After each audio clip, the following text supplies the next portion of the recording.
Halos isang linggo matapos manalasa ang bagyong Ondoy, may mga lugar pa rin na hanggang ngayon ay lubog sa tubig baha.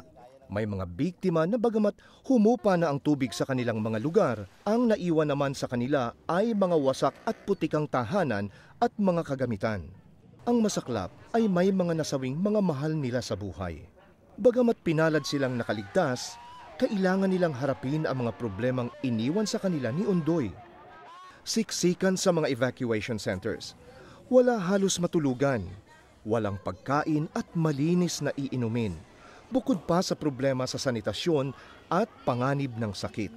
Bilang pagtugon sa pangangailangan ng mga kapuspalad na sinalanta ni Ondoy, tuloy-tuloy na isinasagawa ng Iglesia ni Cristo ang social service program ito na lingap sa mamamayan. Libo-libong pamilya na ang nilingap ng INC Relief Operations sa iba't ibang lugar na pininsala ng bagyo. Noong linggo ay agad sinimula ng Iglesia ni Cristo ang lingap sa mamamayan program.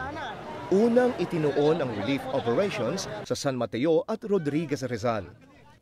Mga damit, pagkain, drinking water at iba pang relief goods ang ipinamahagi sa mga flood survivors. Araw ng Lunes ay nagpatuloy ang lingap sa mamamayan sa mga nabiktima ng kalamidad sa San Francisco del Monte at Bagubantay sa lungsod ng Quezon City. Noong Martes ay nagpatuloy ang lingap sa mamamayan ng Iglesia ni Cristo. Maaga pa lang ay namahagi na ng mga damit at mga relief goods sa Bagong Silangan, Quezon City at sa iba pang sinalantaring mga lugar sa San Mateo at Rodriguez Rizal. Samantala, may mga paglingap din na isinagawa ang Iglesia ni Cristo sa Palatio, De Castro, Manggahan, Ilugin, Burgos at Santolan sa Pasig City. Miyerkules, nakibahagi rin ang Net25 News Team sa pagpapatuloy ng lingap sa mamamayan program ng Iglesia ni Cristo sa mga nasalanta ng bagyong Ondoy sa Bayan-Bayanan, Marikina City.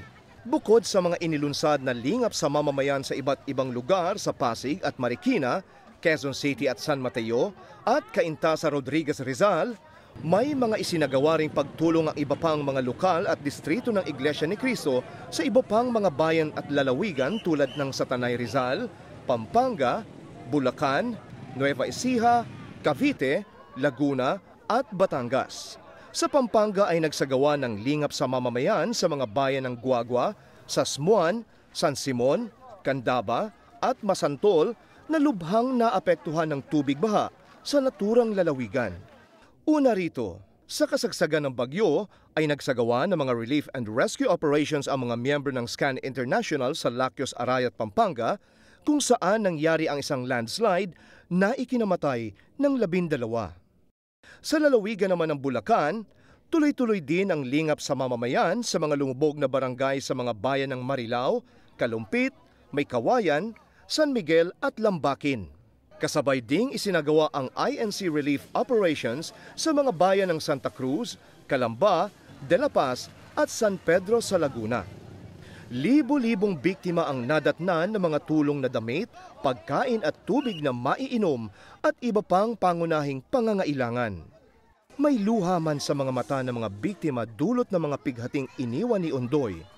Nasisilayan pa rin ang mga ngiti sa kanilang mga labi sa tuwing nadarama nila na sa panahon ng kanilang mga pangangailangan, may mga handang tumulong at dumamay. Para sa iBalita, ako si Sam Cepeda.